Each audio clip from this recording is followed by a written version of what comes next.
لبيك اللهم لبيك لبيك لا شريك لك لبيك। পবিত্র কাবা শরীফ ও মদিনার রওজা মোবারক জিয়ারতের আকুল আকাঙ্ক্ষা থাকে প্রতিটা মুসলিমের মনে। আল্লাহর ঘরে হাজিরা দেয়ার এই স্বপ্নকে আরও সহজ, আনন্দদায়ক এবং ঝামেলামুক্ত করতে সৌদি সরকার এবার নিয়ে এলো এক যুগান্তকারী সুখবর। ওমরাহ যাত্রীদের দীর্ঘদিনের অপেক্ষার অবসান ঘটিয়ে ভিসা নিয়মে আনা হয়েছে ঐতিহাসিক পরিবর্তন। আধুনিক প্রযুক্তির ছোঁয়ায় এখন ওমরা পালন হবে আরও স্বাচ্ছন্দ্যের।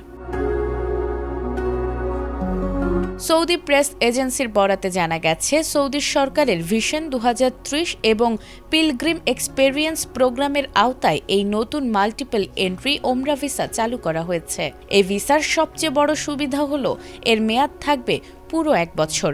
এই 1 বছরের মধ্যে একজন ওমরা যাত্রী যতবার ইচ্ছা সৌদি আরবে প্রবেশ করতে পারবেন। তবে সব সফর মিলিয়ে বছরের সর্বোচ্চ 90 দিন সেখানে অবস্থান করা যাবে।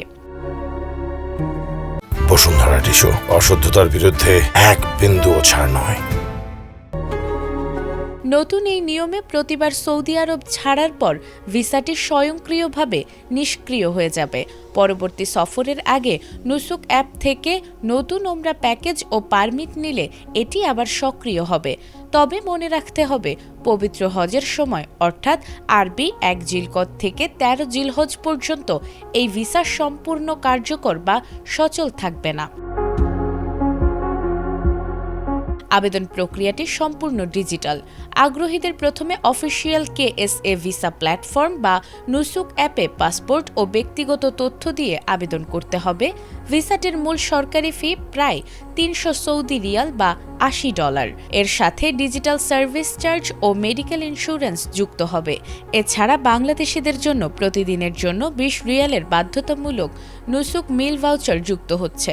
সব মিলিয়ে ভিসা প্রসেসিং ও সরকারি ফি বাবদ আনুমানিক 17,000 থেকে 28,000 টাকা খরচ হতে পারে। নাজমুন নাহার জান্নাত, ATN বাংলা।